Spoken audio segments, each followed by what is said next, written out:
What's up, y'all? It's your girl, the Kayla B, and welcome to another episode of Big Boss Energy. We got a real boss in the building today. What's up?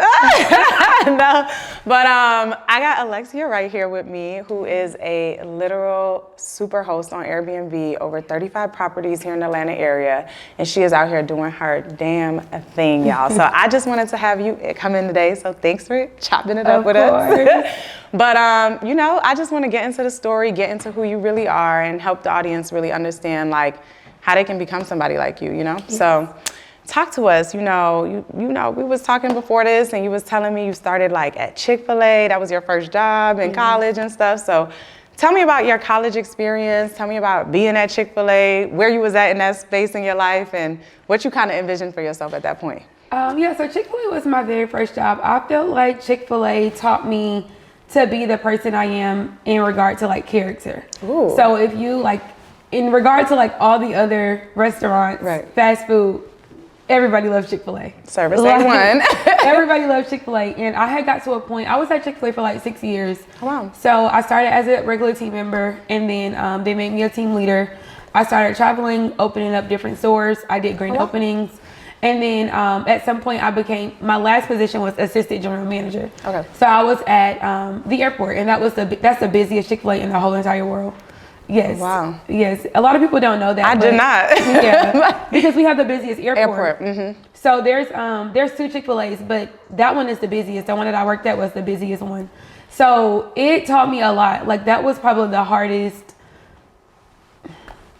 course of my life, working at Chic Fil as an assistant general manager. And I was young, so people underestimated me a lot. A lot of the people that were there were older people, and they paid pretty well. So these people are not just like working at a fast food restaurant. They're like making $15, $16 an hour. Right. So at that time, that was a lot of money. Now it's a little bit different, but it was a lot of money then. You know, like making $16 an hour is good, So I think I was underestimated a lot, and it kind of put fire under me, because don't underestimate me. We don't want to do that. Don't underestimate me. You gonna turn up.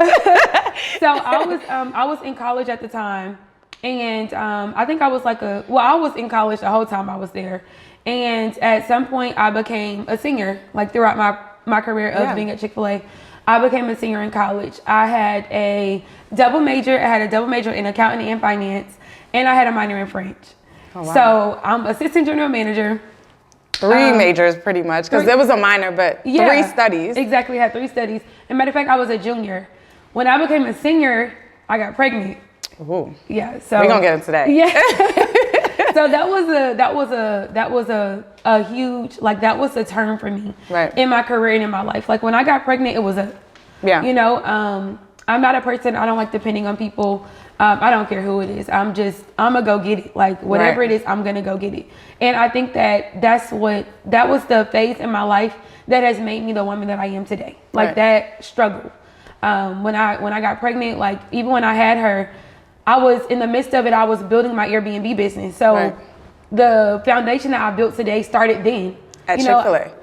Because it's the character development, right? That a lot of people don't understand sometimes. They see the end result and they see the success. But one thing I really want to highlight on all my podcasts is that mental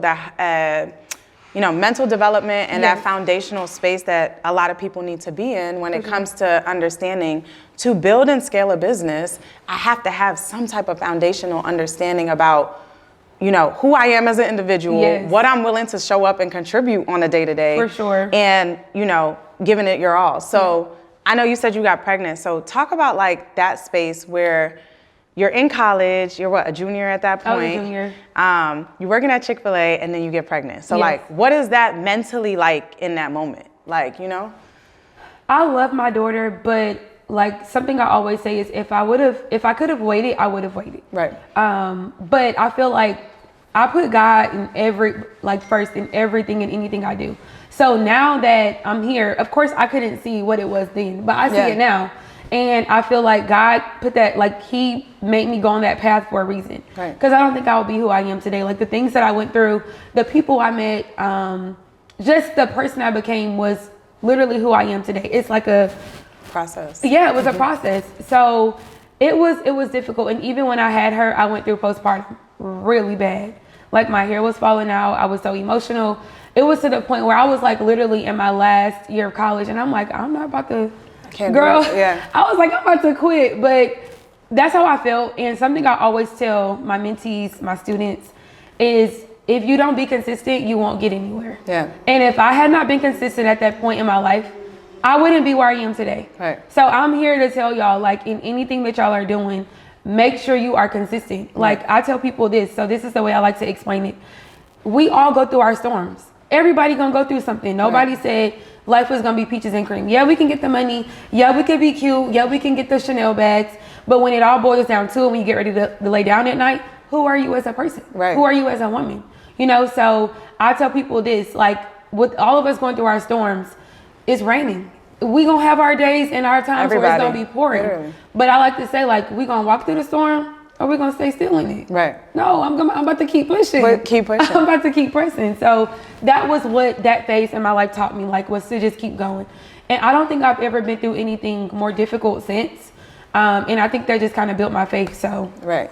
So when you talk about faith and you talk about God, like, were you praying consistently during that time? Because I personally feel like God sometimes has to strip us of so much that we value in our lives and so many things that we hold to a certain standard. And sometimes you really find him in your lowest places, right? So it's like, but then you come out of it and it's like, no, he was preparing me for this. And it's like, talk to me a little bit about your faith. You mentioned you keep God at the center of everything. I do too. I love what God is doing in my life. Absolutely. And just seeing it, you know what I mean? Like, so it's like, I just went through some tribulation. So talk to me, because I've never been through anything that hard, you know? So talk to us about what that's like and keeping the faith and perseverance during really hard times. Yeah, absolutely. So honestly, at that point in time in my life, God wasn't, I believed in God because I grew up believing in God, but that wasn't the forefront of my life. Right. That wasn't like how he is now, like how I put him in everything I do now.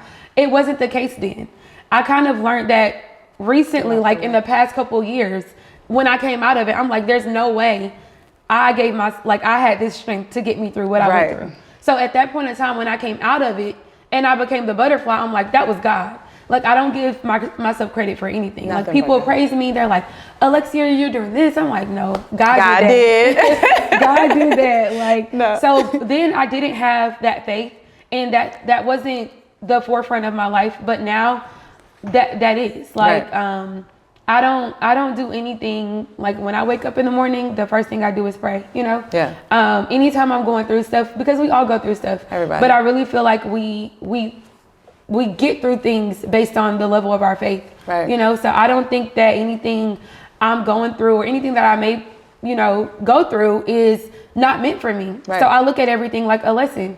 So I'd be like, if this happened to me, what could I have learned from this? Right. I'm like, no way, it's no way this is just bad for no reason. Right. Yeah. So that's where I'm at with that. No, for sure. So you went from Chic Fil, but you did have a credit business. Yes. Right. So you had a credit business before you jumped into Airbnb. Right. So talk about, and you were coaching people back then. Right. So did you always resonate with coaching people or connecting with people? Because you were fast food is pretty customer facing. It seems like you've always kind of had this relationship with individuals. So talk to me a little bit about how that unfolded, you know? Yeah, so I've always been a leader. You know, like, I've always been an influence. I was like that in high school, you know, like I was that girl in high school. I was that girl in college. So I've always been like a leader, and I think that God made me that way, because I don't really, people be praising me for doing stuff. I'd be like, what? It's just your natural self, literally. I'd be like, I didn't do nothing. Like, but then when I look at other things and the people that I actually influence, I'd be like, it makes sense. I see, it makes sense, you know? So, and I say that in the most humblest way. Like, I am a leader. I am a natural born leader, you know? So at that point in time in my life, I just was working a job, but I was still in leadership. I was still in management, you know? And now God has blessed me to the point where I can run my own business. You know, I have my own employees. And excuse me, I like to call my employees colleagues, because I don't like for them to feel like they work for me. But I have colleagues now. I have people that look up to me, people who I have to make sure their bills get paid. Right. So there's a certain level of leadership and maturity that you have to have in order to be there, in order to scale. Like, I'm always innovating. I'm such a creative. I'm always looking for ways to grow. Right. And something I like to say is, you are not going to grow without a team. We're going to get into that. Yes, we're going to get into that. I will not be where I am without a team. So even then at Chic Fil, you know, just to relate back, even my credit repair business, you know, like I wouldn't have got that far without a team. Right. Chic Fil, credit repair, Airbnb, like now my transportation company, like I wouldn't be where I am if I didn't have a team. So. Right. And so when we talk about teams, I feel like that is so crucial because I feel like I'm at a place now, you know, I work a full-time job. I'm doing full-time content creation. Yes. I had to get help. I had to take a step back and be humble enough to say, you cannot do all of this on your own. And if you really want it to be bigger and better and have this vision, the only way you can scale is if you really allocate people around you. Seriously. So I've had struggles with that. Like I've had real struggles with trusting people with your vision. It's really hard. It's trusting hard. people to like, when you got a baby, because whatever you like want to bring to life is kind of like bringing to life, like, right? So it's like, okay, I want to bring this to life, but I need help. But who can I trust with my most sacred thoughts and what I want to put out here? So talk about that. Like, what is it like to really find a really strong team and support around you, and how has that helped you to scale? Honestly, like my very first strong interaction was my boyfriend. You know, like that is who taught me that you can't do this alone. So when we first started dating, like I was on the run, you know, like I had met him, I met him in October, the year I graduated. I graduated that year in December. So that was my first $1 million year. I did like 1.1 million that year. So it was up, you know. And how old were you that year? I was 22. That was going into my Jordan year. 22. Yes, I was about to be 23. Did you ever think you could be a millionaire at 22? Well, I wasn't a millionaire. I just had made $1 million. Oh, and that's important. That's a difference. Right. Listen, no, that's important. It's different. Because what you net is not what you gross. It's not. I mean, what you gross is not always what you net. So people make $1 million and they throw around, you're a millionaire. No, you're not. You know, like that's not to make anybody feel lower, but my friends, like when I would tell them, you know, like when they found out I made $1 million, they're like, yeah, you're a million. I'm like, no, I'm not. Like, you need to calm down. I have business expenses. I'm not a millionaire yet. Literally. But yeah, so it's a difference. Just because you make $1 million don't make you a millionaire. Right. But at that point in time, like I felt good, and I am such a humble person. Like I didn't even realize it. You know, like I was just hustling, and that's how I know it was God, because at no point in time where I was like, I'm a millionaire, or, you know, like I made $1 million. I was still living my regular little lifestyle. And like, grinding. I was grinding. Right. Like I was literally in the middle of the grind that I didn't even realize I had did 800,000. You know what I'm saying? Like, of course I knew that I was making money. But I put your head down and look up like, wow. Exactly. Like I didn't have that aha moment until really like a year after that. I'm like, wow. And honestly, I was so young, girl, I ran through that shit. Like I ran through that $1 million. So I made a lot of investments, but I was just saying, like, my boyfriend really set the tone for me building. Right. You know, like he was the man in my life. So at some point he was like, if you want to do this by yourself, you don't need me. You know what I mean? And I had to like, take as a woman, back. I had to take a step back, like, okay. And I was alpha, like I'm still alpha. I was a dominant female. I was doing this shit by myself before I had met him. So it was hard for me to allow him to step into my life. And I think that my relationship humbled me a lot, because I allowed, like you said, I allowed somebody to, with my sacred thoughts, with my ideas, with my business, with my baby. Like that Airbnb was my baby. And we're like two peas in a pod now. Like I don't do anything without him. He don't do anything without me. Right. You know, so that's who set the tone. And at some point I was like, I don't got time to be hiring people. Like I don't feel like dealing with people. Like that was where I was at. I was just doing it by myself. Right. And he like, look, he was like, if you made $1 million, you can make 2. Right. And I'm like, at some point, if you're looking to scale, you have to change what you're doing. Like you cannot stay on the same pad, on the same page, and expect the same results. Right. If you want different results, you have to do something different. So he was like, if you're gonna make $2 million this year, what you gonna do different? I'm like, shit, I don't know. I didn't think about that. I'm just like so happy I just made this. And I was like, you talking about scaling even more. So I was content, you know, like I was a 22-year-old, I was living in my condo. I was driving my Benz truck. I was cool. Doing your big one. I was like, cool. No, I feel that. So you go from being like this independent, you know, strong woman who's just out here hustling, you run up the bag, and then you meet this guy who like humbles you a little bit. And he's like, allow me to come into your life and help you build this. So what does it feel like to be in a relationship that's supportive? Because sometimes people's partners really aren't supportive. They don't show up and they're not their biggest cheerleaders. But I'm a firm believer that when you got somebody by your side that you can vent to sometimes you just need a pick-me-up word or something or somebody to just let you know it's gonna be okay, we can do it, you can keep going and you can be bigger than you are. You know, what does that feel like on a day-to-day to have that type of support? Safe. Right. It's safe. Yeah. I think us as alpha women, and I think a lot of, alpha females and dominant women can attest to the fact that when you have a partner, you have to be careful with him not being intimidated by you making $1 million or you making $2 million or, like you getting up having to go get to a grind without him feeling like you're intimidating him. And I never got that from him, so anything that I wanted to do, like, I'm like, I want to do ABC. He's like, okay, bet. So what we gotta do? Let's do it. Anything that I want to do, he's like, bet. So I think the most important thing for me with that is just feeling safe. And I think any woman would want to feel that way, whether you work a job, whether you're self-employed, whether you're dominant or not. We all want to feel safe with our person. Stability and like don't be no hater, because I'm gonna get my bag regardless. No.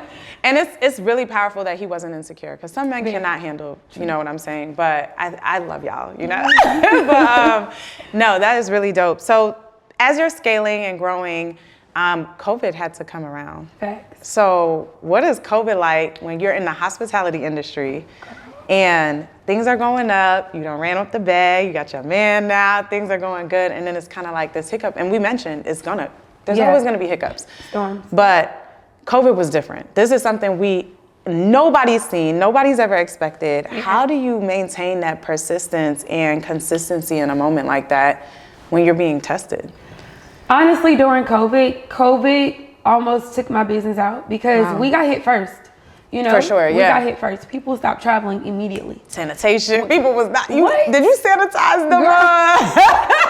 Every host I remember during that time was like, we deep sanitized. I'm like, y'all sure y'all got the last COVID guest up out of it? It was hard. Like, truthfully, it was hard.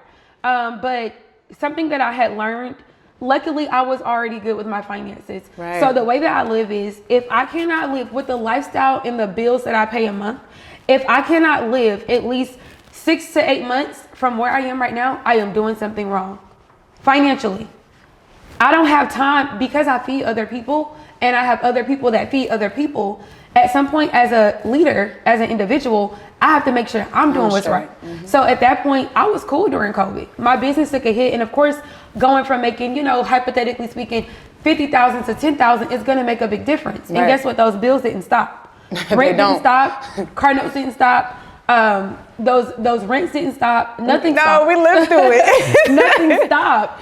So taking that hit with my income was difficult. But because I was already set in a good financial space, I wasn't worried. And I knew at that point, I already knew God had my back. Right. And people counted me out during COVID. Why?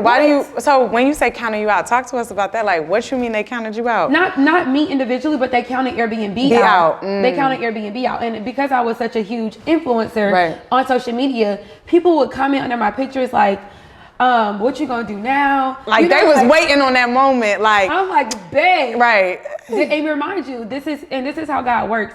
I had already went through this at Chic Fil. I had already went through this when I got pregnant with people underestimating me. So this is not only the first time, this is the second time.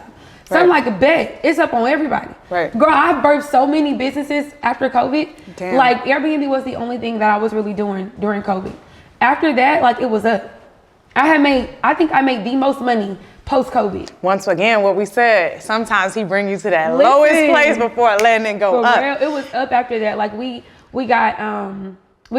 started a new company. I had a transportation company. Like, it was lit. It was up. And I haven't felt COVID. I didn't feel COVID then. You know what I mean? Yeah. Like, although my business took a hit, I say that in the most humblest way. Like, my business did take a hit, but financially, like, I was cool. Straight. I was chilling. Like, I wasn't scrambling trying to figure out where I was gonna make my next dollar. So now I live by one income is really close to none. Like, one is too close to none. Right. And I learned that from Earn Your Leisure. Like, they talk about it all the time. You gotta have more than one income. You got to. Like, it's only right. And if you want to maintain millionaire status, you really got to have more than one income, you know? So I don't depend on my Airbnb money. A lot of times I don't even touch it. So I think that was just a test that was another test for me. Yeah. And I made it through, so we lit. Period. No, that is awesome. So talk about being a mom. Like, we've been talking about business and all that. So, like, what's motherhood like? You got Amari. How old is Amari now? Amari is 4. She's going to be 5 in June. Amari. It's okay. Yes. So she's going to be 5 in June. Yeah. So you've been a mom for 4 years, almost 5. So what's motherhood like? What's the fun in that? Being able to, you've influenced so many other people. So, like, now what is it like to influence your own personal person in your house? Like a mini me, like, kind of. That is my girl. I love being a mom. Like, I love being a mom before anything. You know, I'm a mom first. I don't care what business needs my attention. Like, she always has my attention first. I think that she has groomed me to be the woman that I am because a lot of things, a lot of moves I make, I put her first. Right. You know, I know for a fact if nobody's going to ever need me in the world, she will. And that's just how I move. Like, she's so fun. I love her so much. She's so fun. She just makes life easier. You know, she makes life for me. Yeah. I think that a lot of times we don't give ourselves enough grace as moms. Right. And I've learned, like, you got to give yourself grace as a mom. I think people put us on this pedestal, like we're supposed to be this and we're supposed to be that. But if you think about it, there's no handbook on parenthood. Nobody created a handbook on. We got to figure it out. Yeah.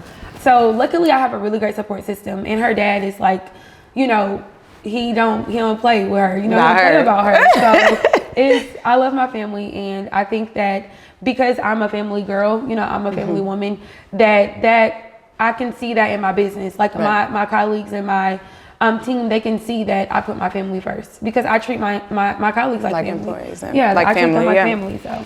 Okay, so you posted something yesterday on your story, and I was like, "Ooh, I gotta ask her about this today."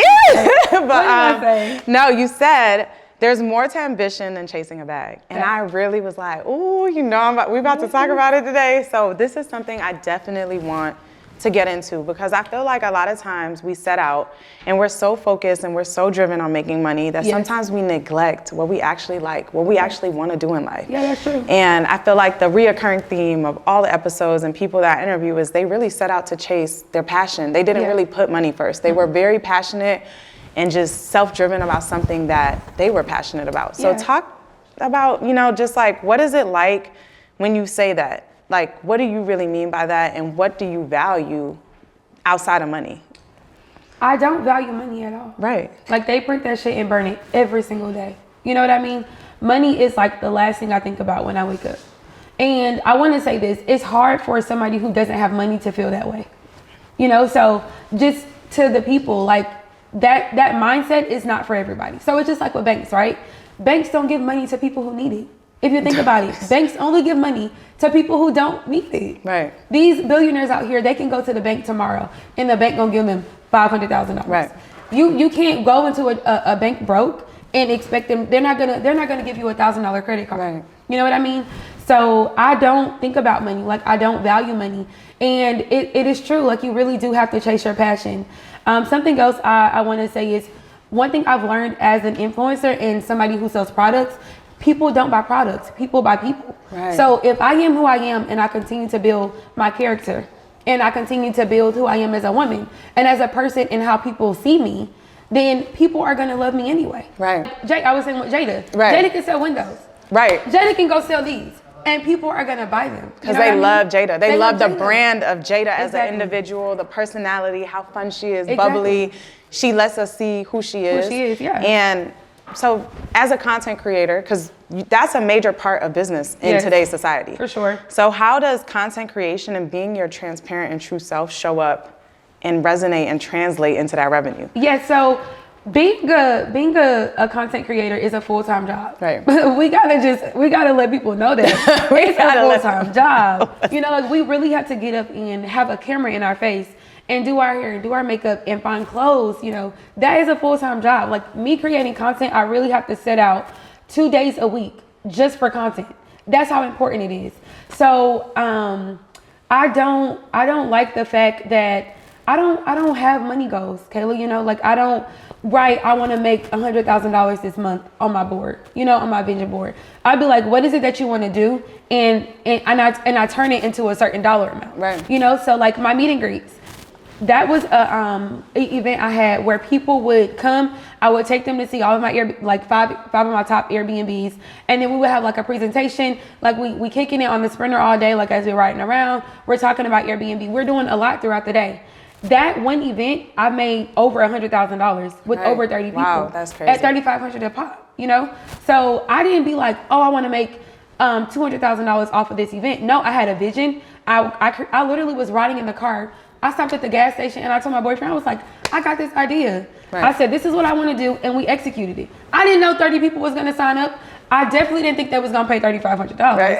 You know what I mean? So that is what I mean. Like, I genuinely be wanting to see people win in this Airbnb industry or whatever I'm teaching. Like, I don't teach people stuff for them to make money. And I say that to say, if you do not chase money, you will make it far. Yeah. You know, you will make it far. But because people, I think a lot of social media influencers, they show their lifestyle, and people get caught up in lifestyle instead of what this person is actually doing to make the money. Right. So I just want to say, you got to be careful with that, because I can easily go take a picture in front of a Wraith.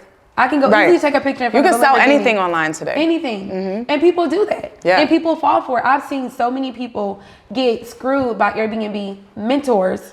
They get scammed, you know, $3,000, $4,000 because you looked at this person traveling.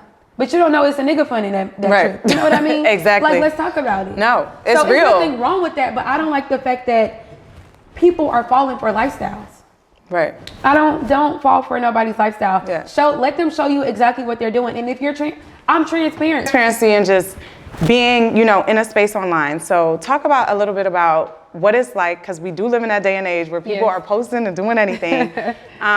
What is it like just remaining yourself, but also being able to put yourself out there for content and allowing people to have that transparency? And how does that translate into your, you know, anything else? Yeah, so I think people love me the most when I'm transparent. Right. You know, so like people can really see me go turn the key at my Airbnbs. If I say I got 30 Airbnbs, I can walk into 30 of them, right. Bottom line. And if I go into it and it's a party that happened, I'm going to post it. I'm going to let people know, like, these type of things happen. People break things, TVs, you know, like, things happen with my TVs.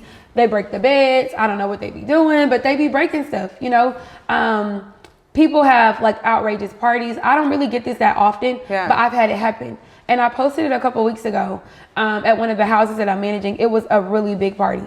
Like, it was a car almost fell off the cliff of the house. It was terrible. But people were like, I got so much feedback from that. And not only did I show them the problem, but I also showed them how I solved the problem. Right. And that's the transparency that people don't show. You know, I'm going to show you my downs, because I'm going to let you know, as an influencer, we go through things too. Mentally, emotionally, physically. Like, yeah, I go through shit in my Airbnbs. People call me the Airbnb queen, but I go through things just like other hosts do. We all do. We can't control these guests. Yeah. So I think transparency is where people start loving you. Like, they want to see that you're a real individual, that you really go through things like they do, and you are relatable. So I'm relatable to a lot of young girls, because they're like, I was in college and I had a baby, and, you know, I went through this with my parents, or I went through this with my boyfriend, or I became a single mom, and I'm like, me too. Yeah. But I made it out of that, so you can too. Yeah. Yeah. No, for sure. So I know you've done other business ventures. Like, you had your vending machine business that you got going. I know you got an ebook for that people buy into. So what's next for you? Like, do you have any cool business ventures that you're going to do outside of Airbnb? Like, where do you see yourself in the next 5 years scaling and taking everything that you've learned and you know now? Yeah, so honestly, like, my ending goal is I want a 50-unit residential building that's strictly for Airbnb. Period. Yeah, that's what I want. I want a high rise. I want it to be all glass. You know, I want a full-blown concierge company. We already have property management and housekeeping in-house, so I don't have to, like, outsource that or anything. Everything that I would want for my building, I'm building now. For my building, I'm building it now. Because you got to claim it. Yes. Period. It's going to happen. It's not a wish. You've executed on everything. You're going to have it. So along with the full-blown concierge company, like, I want people to be able, now that we have a luxury transportation company, I'm adding my fleet to my units. Okay. The pictures of our fleet is already on the units, so the guests can see. So they book and they're like, hey, can y'all pick me up from the airport? So I'm making money on the unit, and I'm making money on the trucks. You know what I mean? And on the sprinters. So that's what I'm working on, and that's what's next. Awesome. Is my building. Yeah. Thank you. That's awesome. I am so happy we get to see just a young, just dominant, successful Black woman, especially being in Atlanta. I love being down here because I feel like we're exposed the most to just so many hustlers, so many people who are out here just winning. And I just want to thank you for stopping by Big Boss Energy Podcast today and dropping these gems. My last thing that I just want to wrap up with is just, tell your 16-year-old self, right? Like, if you could go back and you're like, okay, this is the energy I embody now. I'm this boss, I'm this woman. What would you tell yourself if you could do it again? What would you tell your daughter at 16 when she comes to you and she's like, I want to set out into the world and chase my dreams and do whatever? Like, what advice would you give her? That she can do whatever she put her mind to. Right. Because you can. I think that we get caught up in the trials. I think and I think about this often. It's so funny that you asked me that, because when I go through stuff, in my mind as a mom, I think about, like, what can I do so that Amori doesn't go through the same exact thing that I go through? And even if she does go through something, how can she get through it? And I think a lot of times with our problems, we just have to understand, we have to know how to deal with them. Right. I think the main thing as adults is knowing conflict resolution, even in our relationships, in our business relationships. So I would just let her know, like, up front. I wish my mom would have told me, like, no matter what, no matter how old you get or how much you go through life, you're always going to go through problems. Right. So that when they occur, you already know, look, there's a problem. It's coming. What do I do to get through it? Right. I went through a phase of, I had really bad anxiety. And when I would go through stuff, I would just, like, drop everything. Right. I was so demotivated. I didn't want to get up. I didn't want to work. I didn't want to talk to people. I was just so unproductive. And it was because I was going through stuff. So now that I know that problems are going to occur and I built my faith in God, I know that these things are going to happen. So now I'm like, when something happens, I'm like, okay. So for instance, yesterday, somebody busted the door. Yes, on the Sprinter truck. Somebody busted no, this was Friday. Yeah. When we went out. We went to dinner, yes.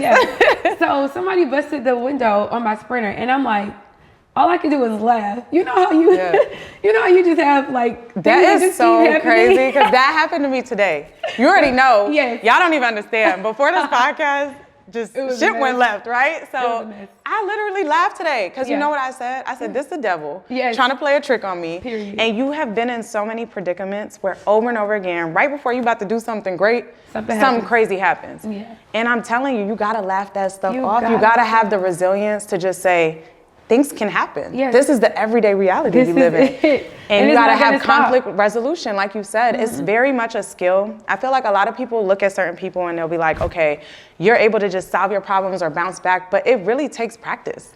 It takes going through things a lot to start to realize, well, this is gonna be a reoccurring factor in my life. Let me get used to it and let me figure out, how do I stay adaptable and how do I stay afloat at all times? Exactly. And it really is conflict resolution. That is so amazing that you said that, because being able to, because and then people do things like, you may be in a club every night smoking hookah. You find these outlets, right? Instead of just dealing with the conflict and being able to, persevere. So, girl, well, it's only up from here, and I'm really happy that you stopped by Big Boss Energy. We got a big boss in the building, y'all, and it was great having you on the show. And I hope you guys really receive some gems, because she is really amazing. She does her thing out here. She is scaling her businesses, and I cannot wait to see when you get your all glass apartment building with all the units. And I'm so proud of you. Thank you, sis. I love you. I'm proud of you. Thank you.